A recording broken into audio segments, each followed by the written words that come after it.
Thank you, Nick. That's St. Nick Paradise, who booked me into here tonight. I always love this though, and it is the perfect night. I always like to ask a couple of trivia questions, this is the most famous poem ever written in America, and one of the most famous poems in the English language. So I try to do it without the book. We're going to ask the question first. Kids get first choice. I want to know if any kids know the technique of how does St. Nicholas get up the chimney? Does anybody know his little ritual? Do you know it? I think that You what? He just pushes himself. Now, there's a little technique that he does. He rides his sleigh up onto the roof. He has a sleigh up on the roof, but then he comes down the chimney, and then when he's done filling the stockings, how does he go back up the chimney? He does a little ritual. He flies. Well, he does fly, but what does he have to do to tell the things that it's time to fly? Do you know? He comes back up the chimney. I think this little girl here knows, but was that you that was talking? No. Nick right here. I think she knows. That's a pun, too. He puts his finger beside his nose. And then what does he do? He has one more little trick. He gives a nod. He gives a nod. That's exactly right. She knows the technique. He lays his finger beside his nose, he nods his head, and that sends him back up the chimney. So, you can have a copy of Kennywood Memories or Happy Holidays in Pittsburgh, whichever one you'd want. The DVD, which one do you want? Happy Holidays, there you go. All right.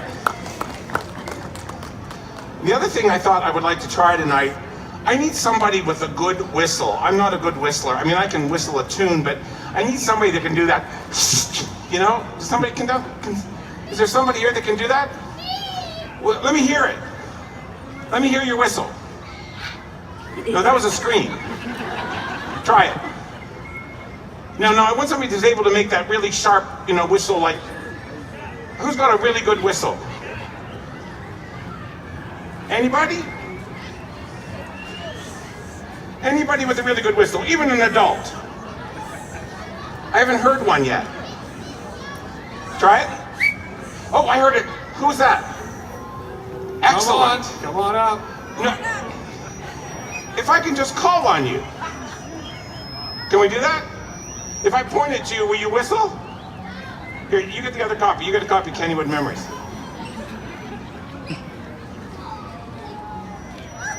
It's twice. Twice in the poem he whistles, okay? All right, you guys ready? If I get lost, I will ask for help, okay? All right, this is a visit from St. Nicholas. It's almost 200 years old. I think we're 6 years short of 200. So 194 years old this year, this poem, and it's set up a lot of things that we take for granted when we think about Christmas. And apparently it was the first time somebody said that St. Nicholas came on Christmas Eve. So that's kind of nice, all right? Here we go. 'Twas the night before Christmas, and all through the house, not a creature was stirring, not even a mouse.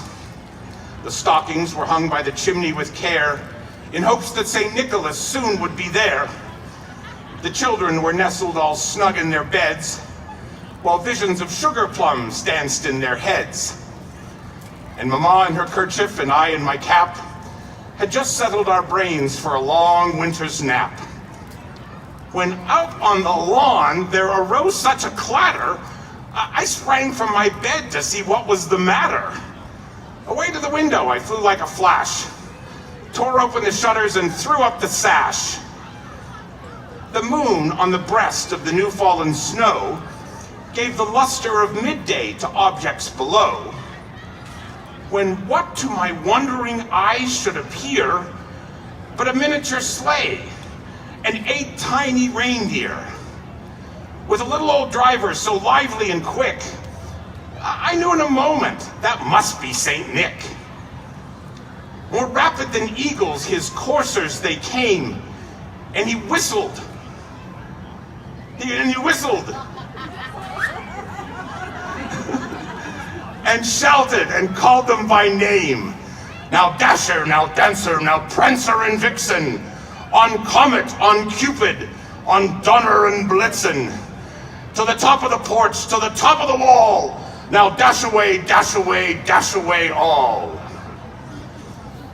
Now dry leaves that before the wild hurricane fly, when they meet with an obstacle, mount to the sky. So up to the rooftop his coursers they flew, with the sleigh full of toys, and St. Nicholas too. And then in a twinkling, I heard on the roof the prancing and pawing of each little hoof. As I drew in my head and I was turning around, down the chimney, St. Nicholas came with a bound. He was dressed all in fur from his head to his foot, but his clothes were all tarnished with ashes and soot. A bag of toys he had slung on his back, and he looked like a peddler just opening his pack. But his eyes, how they twinkled, his dimples, how merry. His cheeks were like roses, his nose like a cherry. His droll little mouth was drawn up like a bow, and the beard of his chin was as white as the snow. The stump of a pipe he had tight in his teeth, and the smoke, it encircled his head like a wreath. He had a broad face and a round little belly that shook when he laughed like a bowl full of jelly. He was chubby and plump, a right jolly old elf, and I laughed when I saw him in spite of myself. A wink of his eye and a twist of his head soon led me to know I had nothing to dread. He spoke not a word, but went straight to his work. He filled all the stockings, then turned with a jerk, and laying a finger aside of his nose, gave a nod, and up the chimney he rose. He sprang to his sleigh, to his team gave a whistle, and away they all flew, like the down of a thistle. But I heard him exclaim, ere he drove out of sight, "Happy Christmas to all, and to all, good night."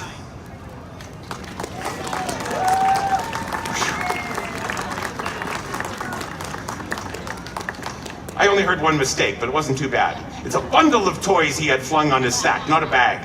A bundle of toys he had flung on his back, and he looked like a peddler just opening his pack. That's it. I thank you all for coming. Come again. Last year we got rained out, so it's good to be back.